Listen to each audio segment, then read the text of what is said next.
Hello, I'm Adrian, and this is a tutorial for tricks, movement, and out of bounds in Metroid Prime 2 Echoes. So, let's start with our first trick already. And it's basically just slope jumping. And in the Metroid Prime community, it's also called ghetto jumping for no reason. So, yeah, it's not any more than that. And just by going up a slope and jumping, you will get a bit more height. It depends on the slope, and it works on two kinds of slopes. First of all, slopes that you can stand on, like just here. You get a bit more height. And you can also jump against slopes that you can't stand on, and that will also give you just a bit more height. And like, for example, here you will gain significantly more height if you jump against the slope. And you can also jump on this rock over here if you're doing it well. So yeah, it is pretty simple. If you're jumping against the slope, you do not want to hug the slope and then jump.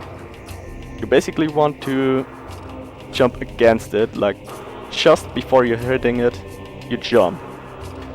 That's how we get like the most height out of it.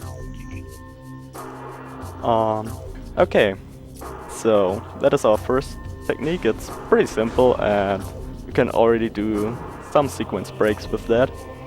The next technique is 3 bomb jumps. So you may know you can do just 1 bomb jump, you can do 2 bomb jumps, but you can actually do better. You can do 3 bomb jumps. Oh, okay, I messed it up. Yeah, it looks like that. So when you're placing a bomb, you just want to mash 3 bombs as the bomb explodes or just before it. You only need to get a bit into the timing. It's not that difficult. And yeah, that's basically it. And it only gives you a tiny little bit more of height.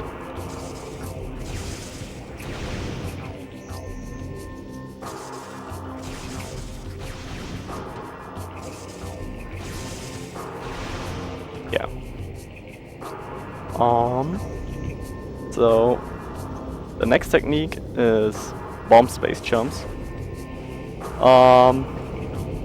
So one thing you should know about this game is that if you leave the ground with the morph ball, the game will still think that you are standing on ground 21 frames after you left the ground. So one way to leave the ground is of course bombing, and another way is to roll off edges.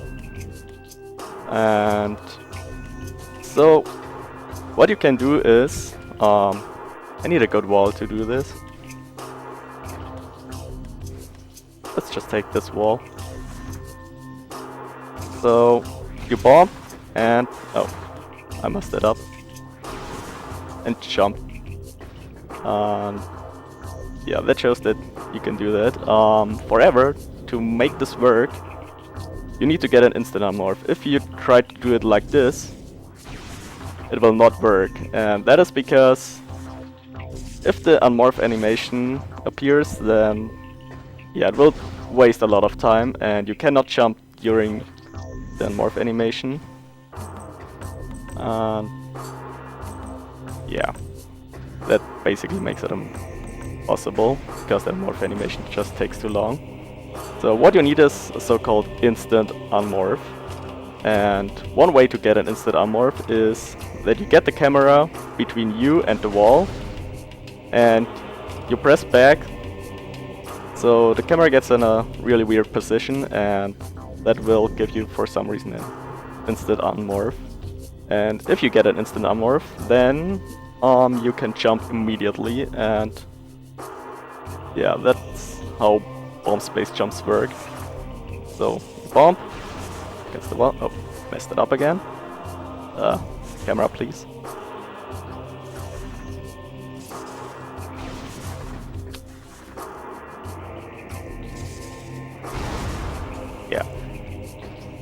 So, you can do bomb space jumps with one bomb, but of course, you can also do it with more bombs and combine techniques, the 3 bomb jump and bomb space jumps, and that allows you to do a so-called 3 BSJ. I actually need a good spot to do this.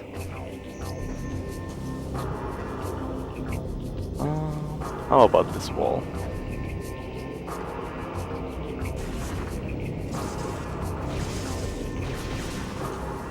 Yeah, so that's how 3 BSJ works, or it looks like. Also, it can be difficult to get the camera like between you and the wall, and to do this consistently, there is a trick to it.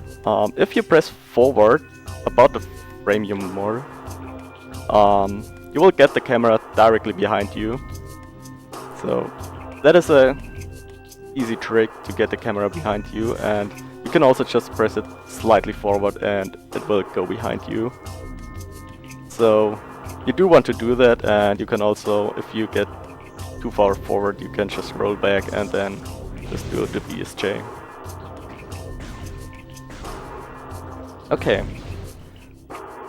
So the next technique is scan dashing. You may know scan dashes from Prime 1, but in Echoes they are not nearly as powerful. So the way it works is that first of all, you need to know that if you press L and R at the same time, your horizontal speed is just locked. You can't do anything on the control stick and nothing will happen. So, how should we use that? Well, if you do a dash, let me get some distance, okay, your speed will be really fast. So what you can do is you can press L and R at the same time and keep all the speed from the dash, like that. And that's basically how you do a scan dash. So you lock onto a target, press to the side, press B to dash, and then you just immediately hold R. So, and one thing that you should know when doing scan dashes is that the scan at a dash starts when you release B, not when you press B. You can simply see that by just going to the side and holding B. That's not a dash, that's just a normal jump. But if you release it quickly, then you will start the dash. So you want to press B quickly and then press R. So that is not all of it. There's a lot more to it. One important thing about scan dashes is that you can bend them. And bending means that you can influence the direction you're going.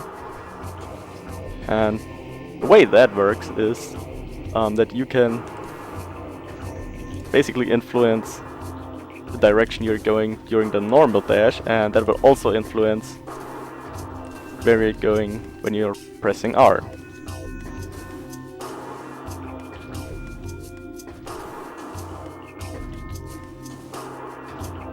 And to do that, right, you should also know that if you were pressing B to the side and then up and release B, then you will not dash. You will lose the dash. So what you want to do is, you want to press to the side, press B, release B, then move the control stick up or down, depending on where you want to bend it, and then press R. So it will look like that.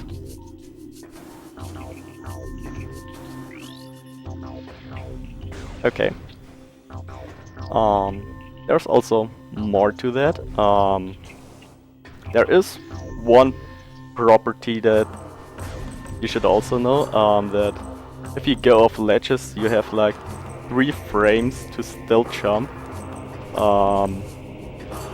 That is important for another technique later. And yeah, depending on which frame you get, if you actually get a so-called floaty dash, will also influence your dash. Like, you get a tiny little bit more height if you are dashing on the second frame. Yeah, that is one thing that can be important for certain dashes like Grand Abyss.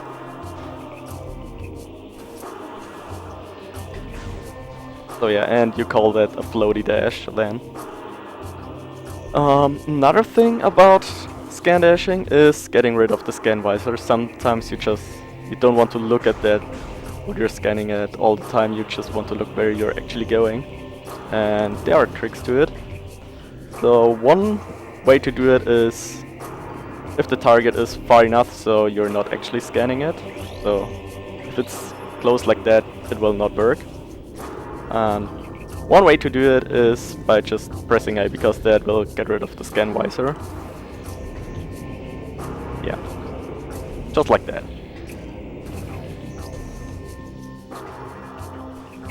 Another way to do it is by pressing the D-pad up, because that also just switches to combat visor. And yeah, those two techniques will only work if the target is too far away. There's also a way to do it to get rid of the scan visor if the object is close, so you're actually scanning it. And to do that, you want to, when you're scanning it, you want to repress it lightly. Well, it's a bit difficult to explain, so just do it just like a normal dash, and then just want to release L and repress it very quickly. And if you just don't want to scan it like all the time, you just want to repress it lightly. So, like that. There is a disadvantage to this technique, and that is that you lose a bit of speed. And that is because there's just a few frames where you are not pressing R and L at the same time. And during that period you lose a tiny little bit of speed. So yeah, that is the last method, and it works every time, even if this thing is already scanned.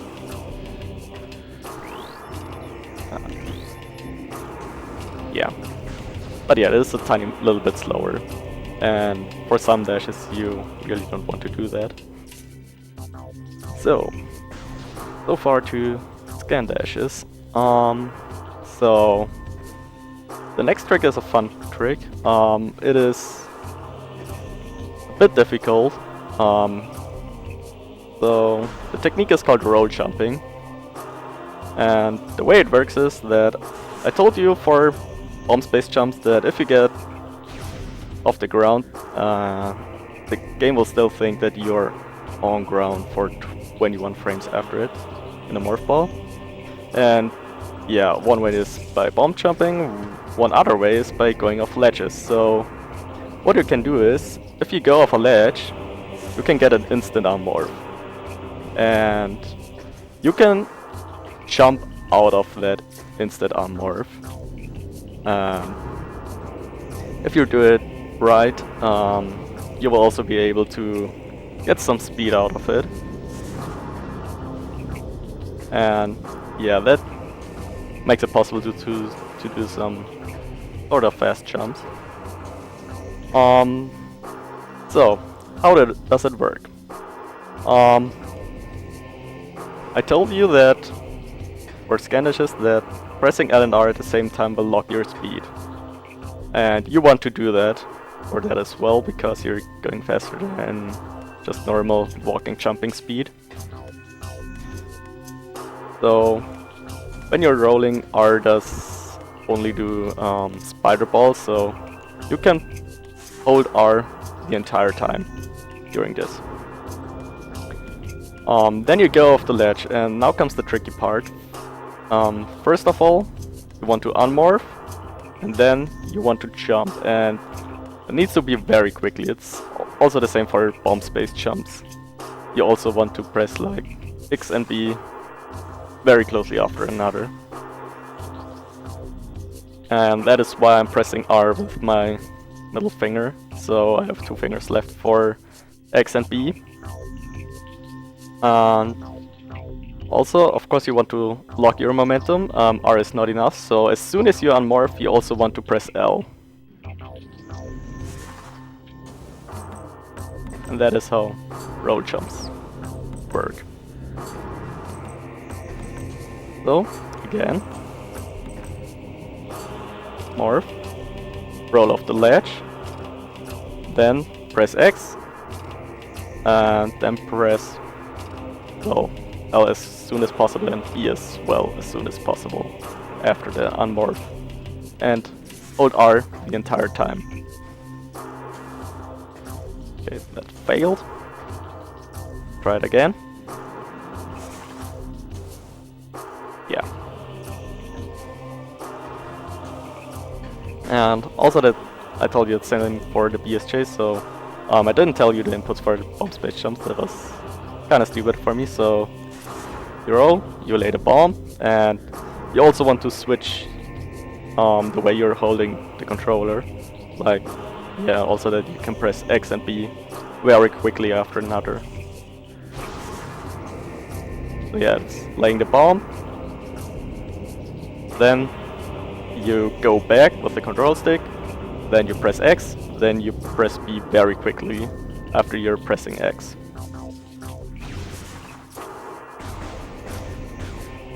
Okay. The next technique is underwater dashes. I can't do it on this file, so the video will probably cut here. Because in this file I have the gravity boost, and it does not work if you have gravity boost. So, underwater dashes. As the name implicates, you can only do it underwater, and the problem with moving underwater without the gravity boost is that you're moving relatively slow. But however, if you're jumping while holding L, the frame you jump, you're actually moving with normal air speed. So we can combine that with holding L and R at the same time to lock our speed. And that makes it possible to move with air speed underwater. And yeah, you can do a little sequence break with that. So, how do you do it? You hold L first, then you're moving around with the control stick. Probably you're holding it upwards to move forward. And then you press B and R exactly the same time. It must be the same frame. So, move forward and pressing at the same time. And that's all of it.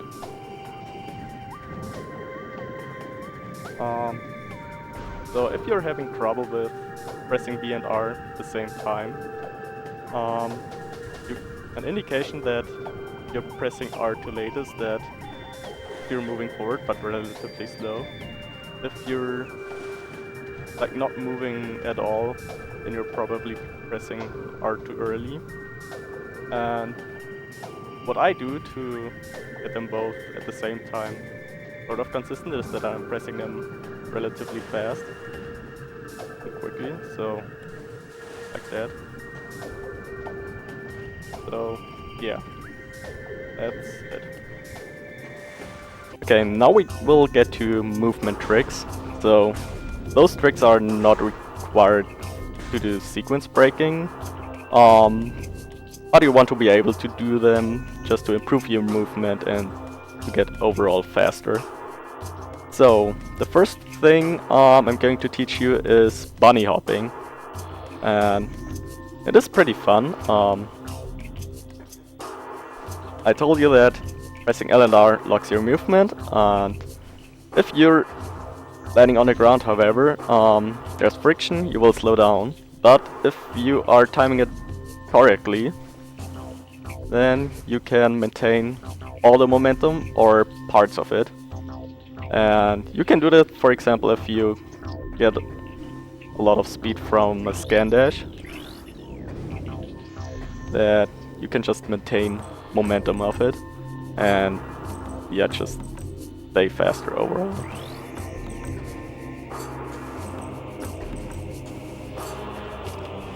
So that is one trick. It is not used on many places. It's one trick. It's used in Vault, but other than that, like there are not many applications to this. But it's a funny trick. The next trick I'm going to show you is roll shooting, or also just roll shot. The way you do it is you want to press X and A on the same frame. What you can do is you can like just take your thumb and press both of them at the same time. You can also just use your index finger and your thumb to press them. Just do anything that you think is consistent for you. So, oh, I messed it up. Yeah, like that. And what you're mainly going to use that for is just to open doors. So, when you're boosting to a door, just go to it and shoot it. Yeah, that was bad, but well, you should know the principle of this. Yeah. So, the next trick I'm going to show you... oh, wait, no, I forgot something. You can also do that with a missile. Come on. Yeah, like that. What you should know, however, is that if you're pressing Y before you're pressing X, you're laying a power bomb. And you do not want to waste power bombs. So you can do a little trick there. If you're placing a bomb, you cannot place a power bomb like immediately after it. And you can use that to avoid laying power bombs accidentally. So yeah, you can lay it after it, but but not immediately after it. So you want to do it like that.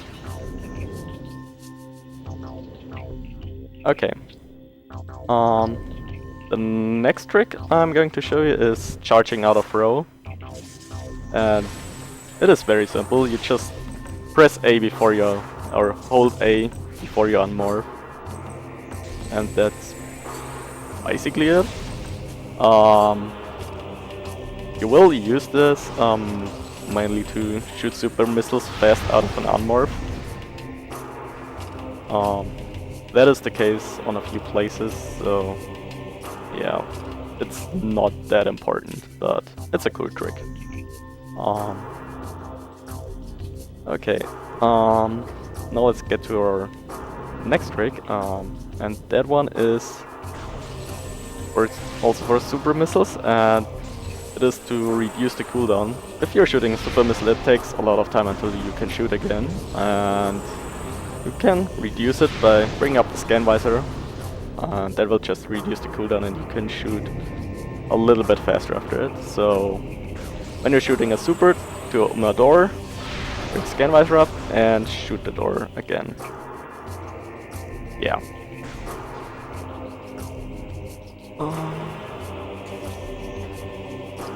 Okay. So now, yeah. So the next one is a pretty general trick. That's just instant morphs and unmorphs. So one thing I showed you, that is, if the camera is like behind you and you're morphing, then you will get an instant unmorph. That will also apply to morph ball tunnels. Let's see if I can get it. Like if you're morphing just as you exit, you will get an instant unmorph. And you do want to do that just because the unmorph animation just takes time, and it's just better to have control of yourself. And you can also shoot the door earlier. And also just on many other places. That is, however, just one way to get an instant unmorph, or, well, that is the main way I want to do it. Another way to do it is, as I already showed you, you can also do it off ledges. So sometimes you want to just get an instant unmorph if you go off the ledge. Oh, that's just distracting. That's it with instant unmorphs. However, there are also possibilities to instantly morph. And I can try it. Yeah. So if you're jumping against the wall behind you, you will get an instant morph. Yeah, that is doable on a few places in the run. And another possibility is if you're jumping against the ceiling and moving forward, but that is not so easy. You can do it on, I think, pretty much every single door, but it's, yeah, it looks like that. And yeah, you also want to do that so you're moving with more fall, which is faster, and you can also charge boosts faster. And yeah, as you might already know, it's not necessary, but yeah, if you want to get an optimized time, then you should do those tricks. I need to look up what's the next technique now.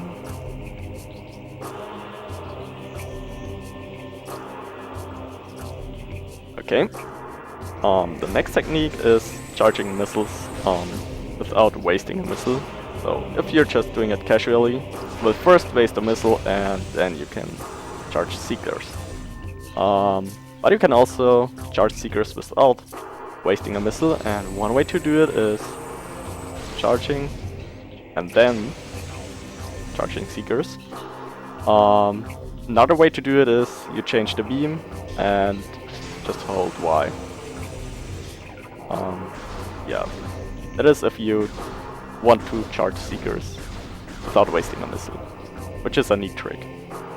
Alright, so the next thing I'm going to teach you that is not directly about movement or anything, it is about drops. So I can't really show it you here because I have like way too much stuff because it's a 100% file. But what you should know is that drop rates are dependent on what you have. So if you're missing out on something, you will very likely get it. And one thing about this is that if you're having 0 of something, like 0 missiles, 0 power bombs, it is very likely for you to get a drop of it.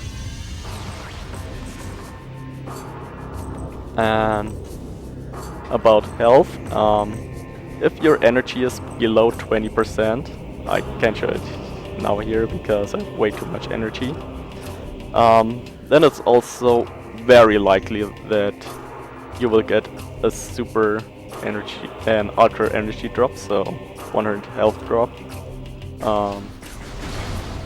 Yeah, that can be also very helpful. On some parts, you might actually want to just get a bit more damage so you can get a better drop from crates.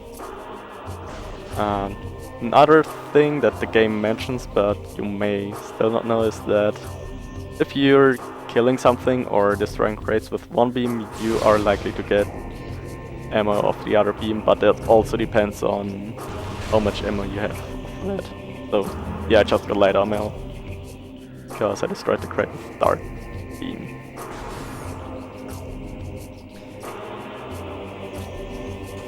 Okay, so now let's get to actual movement speeds. So first of all, what you should know is that I'm just going to this door now, and you will see that the door will not instantly open.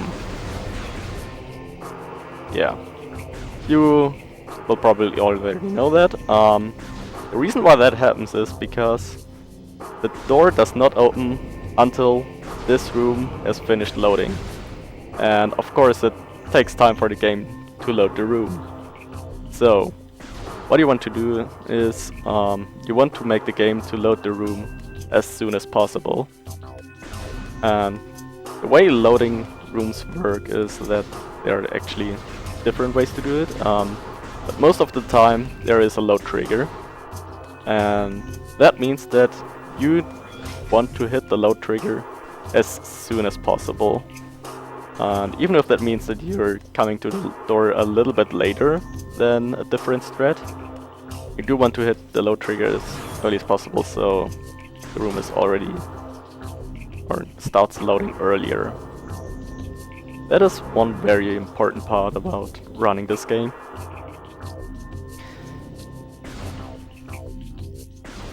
Okay. Now I'll just go to very basic movement. So first of all, just about plain walking. Walking like that is 10.8 speed.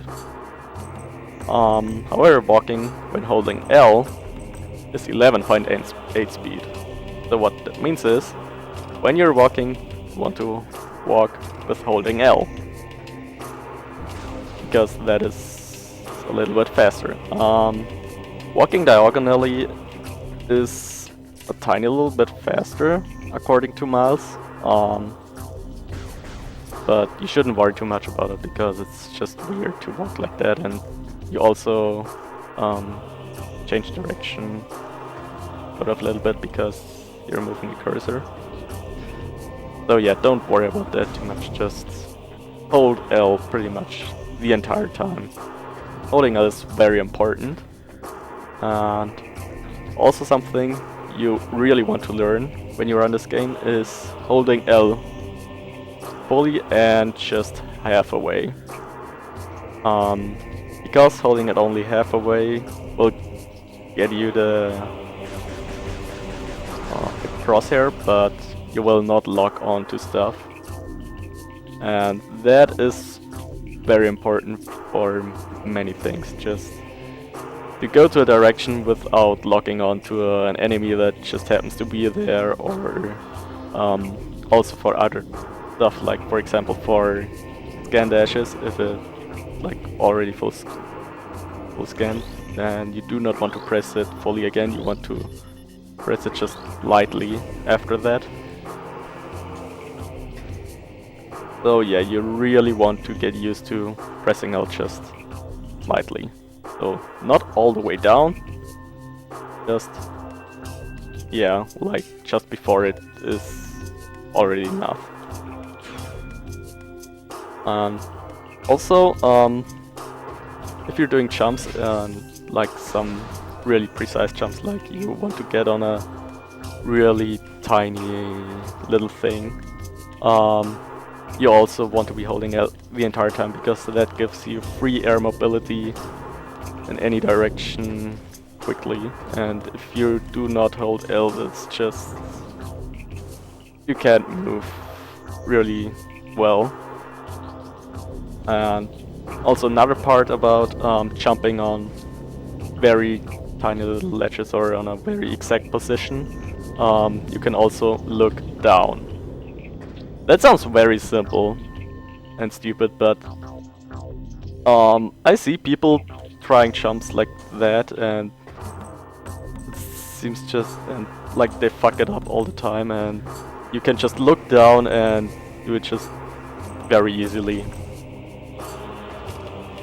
It just makes so many things easier. So yeah, do that.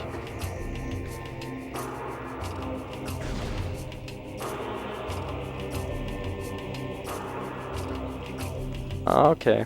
Now to other speed parts. So rolling on a flat ground, optimally you are going with 20 speed. So yeah, rolling is pretty fast. Boosting is even faster. It can get to around 40 speed according to Miles. That is your fastest speed overall, so you will be boosting pretty much the entire run, like almost everywhere. Like if you want to go to the store, boost, boost, boost. And also, when you're boosting, you want to be boosting on flat surfaces. And if you, for example, boost it here, yeah, that barely got you anything. But if you're boosting like that, you're going a lot faster. So that's one thing you want to keep in mind when boosting. Also, scan dashing is about 18 speed, so that is slower than rolling, but it's still pretty fast. So, and yeah, much faster than walking with L. So you can do that on a few spots, but it's not used on very many places. Also, road jumping is like around 16-17 speed, but that also depends on how fast you're rolling forward when doing a road jump. Also, when doing road jumps, I do not recommend you to hold the control stick like all forward.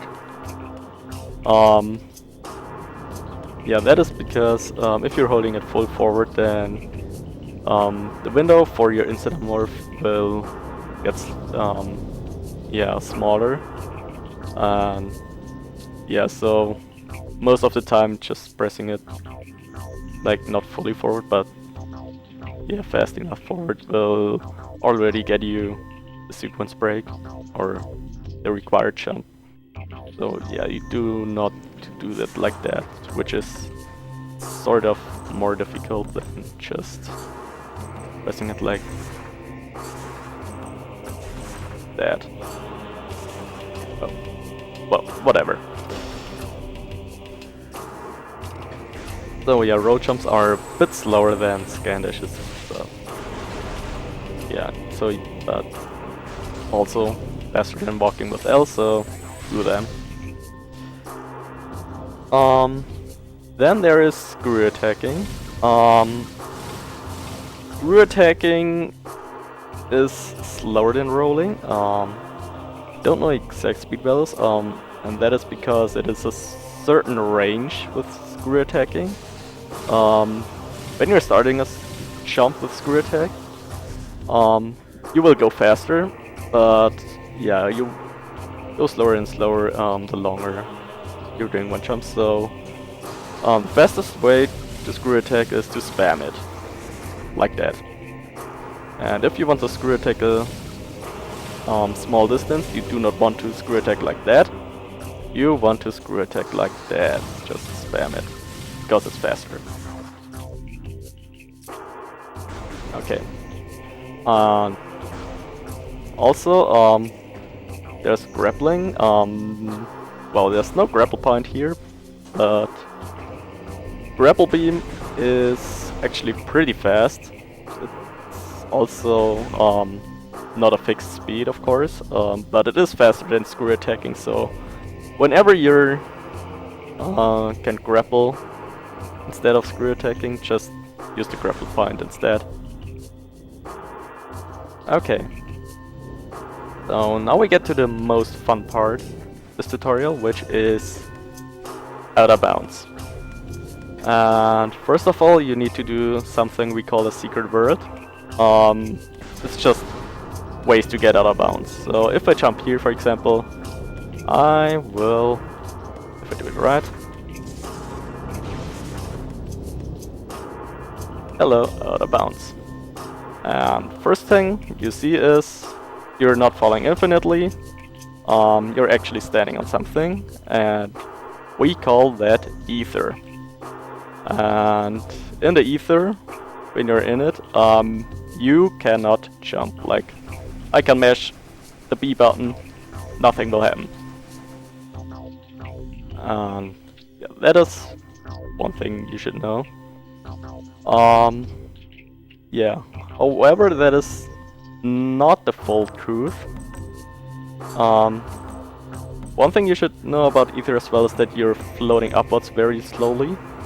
I don't know if you can see it in the capture, but the screen is shaking.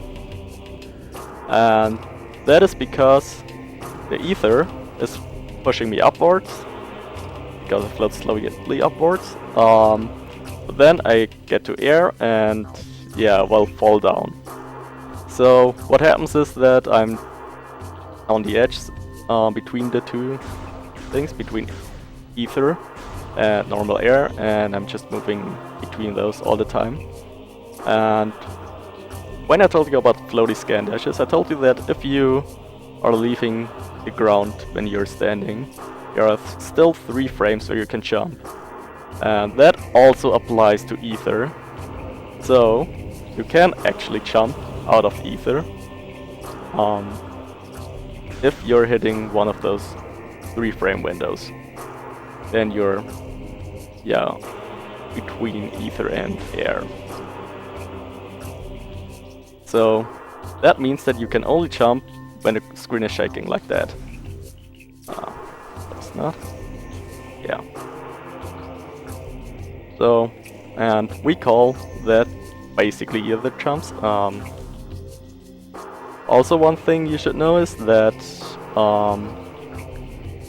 yeah, each room is in a box, and inside of that box is just normal air as you are used to. But outside of that box is Ether. So even if I fall down all the way down there, there's still Ether. If I somehow manage to get all the way up, or just wait for an eternity and float upwards, yeah, there will still be Ether just everywhere.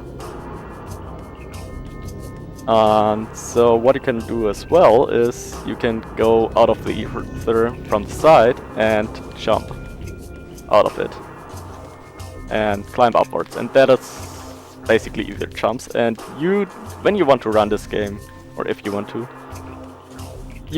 to get really good at this. That is extremely important when running this game, just because it's the basic way how you will get upwards out of bounds. And there are different methods to do this. You can mash the B button and go out, but yeah, it is not consistent and it also gets tiring. So I do not recommend to mash the button, and if you're not mashing like 20 times per second, it's not consistent. So what other possibilities do you have? You can time the jump out of it. If you know where the Ether is, it works. But yeah, it is not easy.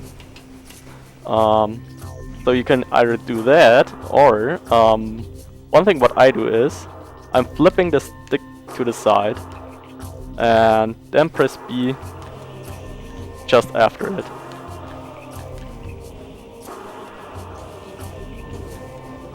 Like that, and that makes it just a lot easier. Like if you're missing like jump like that, you will not fall down because you're still not at the Ether.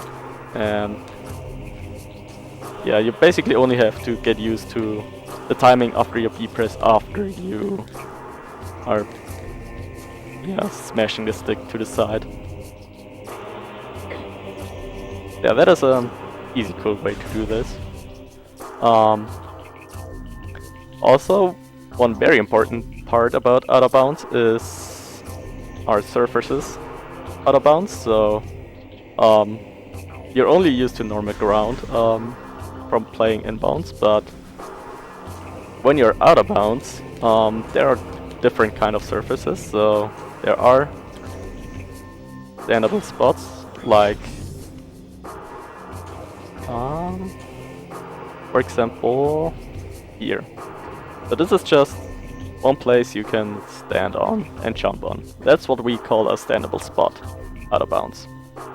But also there are sticky surfaces like that, and you cannot jump from them, and it's awful to move on them. So when you're moving out of bounds and you want to move fast, you want to go on standable spots and jump, and that brings us to the next part, which is movement out of bounds. So when you're on standable spots, you can just normally jump and do scan dashes and everything you're used to. Yeah, but on sticky surfaces, you can like wiggle around sort of that, but that's also not always possible.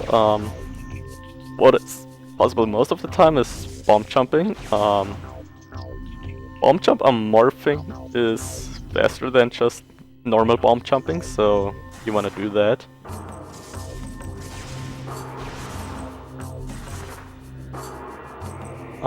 Yeah, so that is if you're landing on yeah, sticky surfaces. So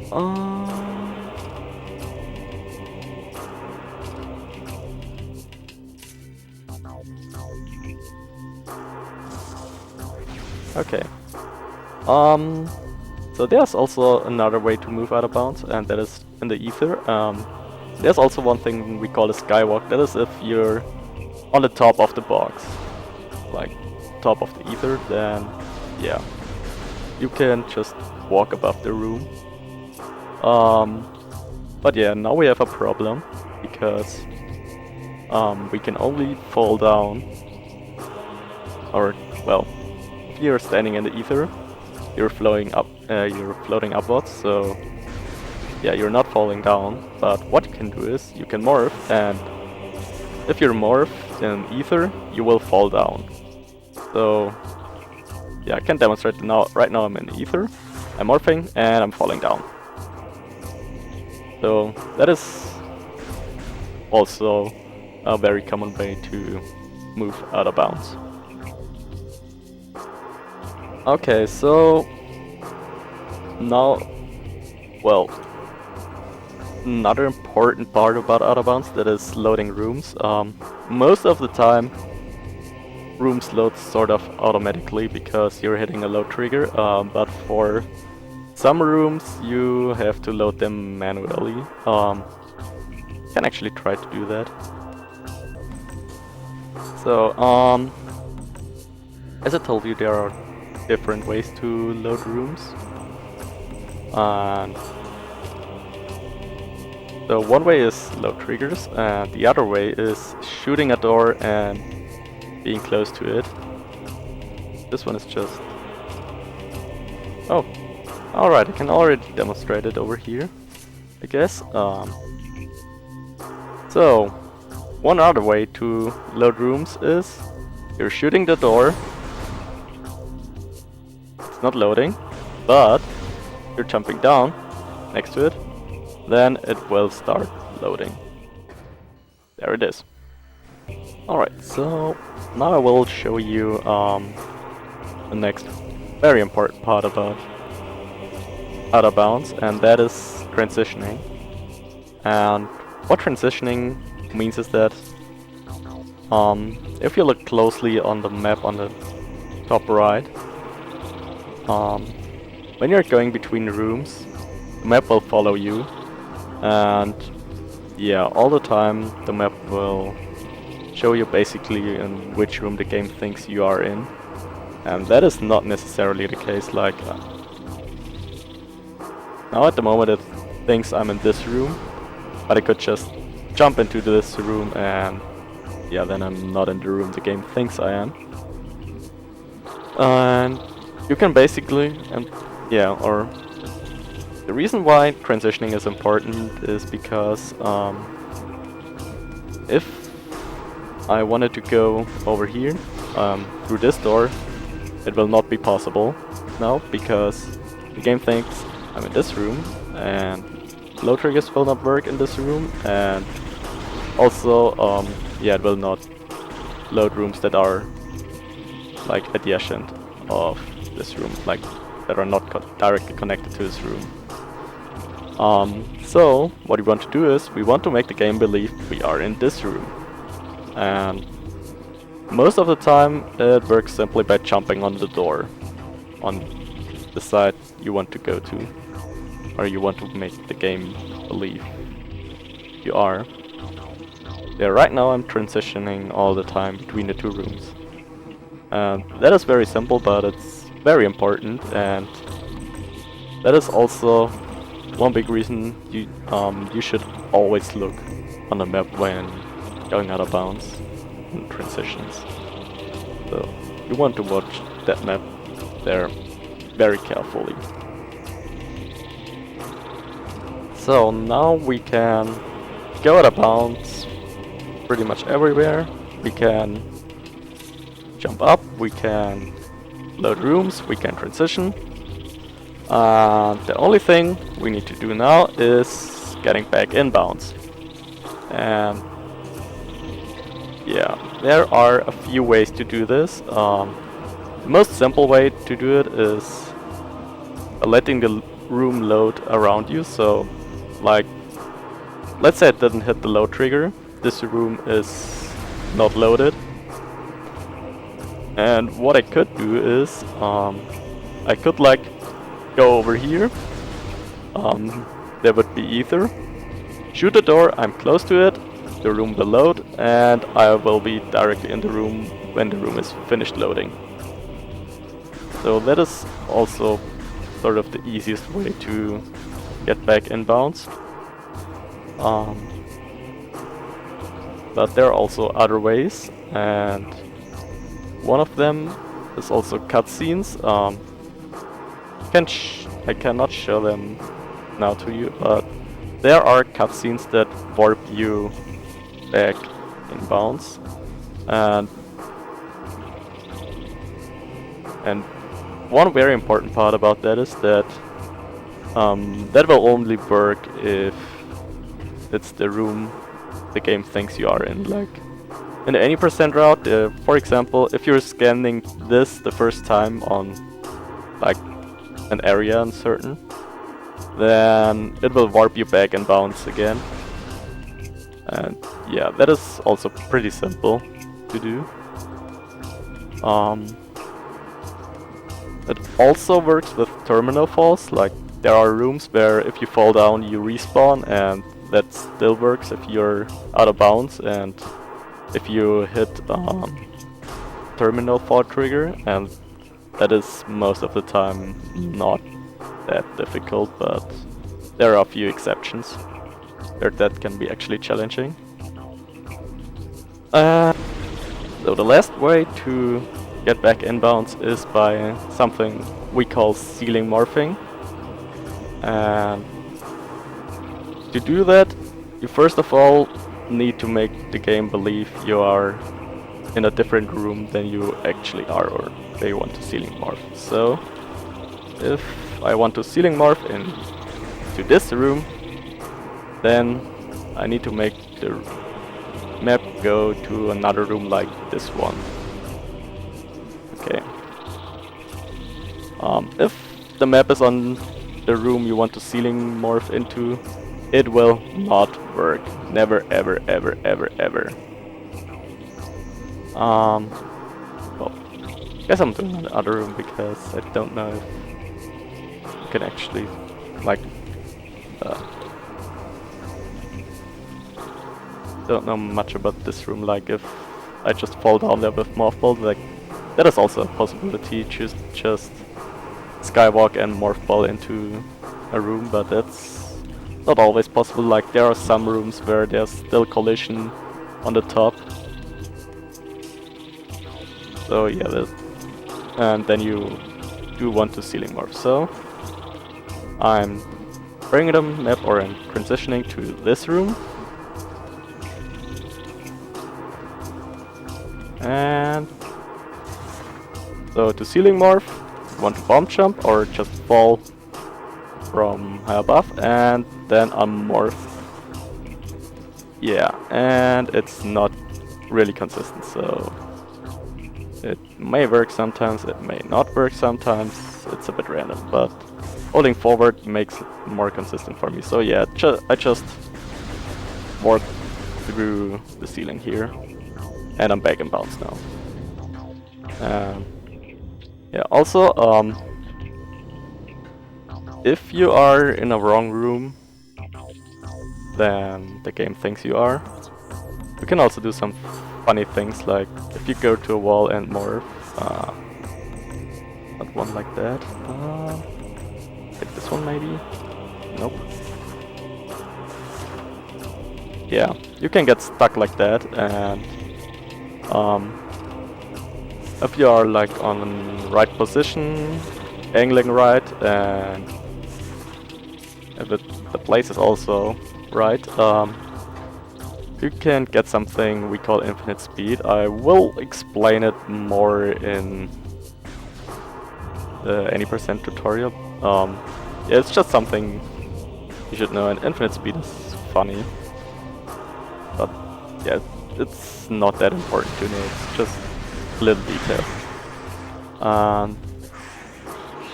Also, if you want to transition back, you can just walk to the door and walk away. Sounds that you really need to know.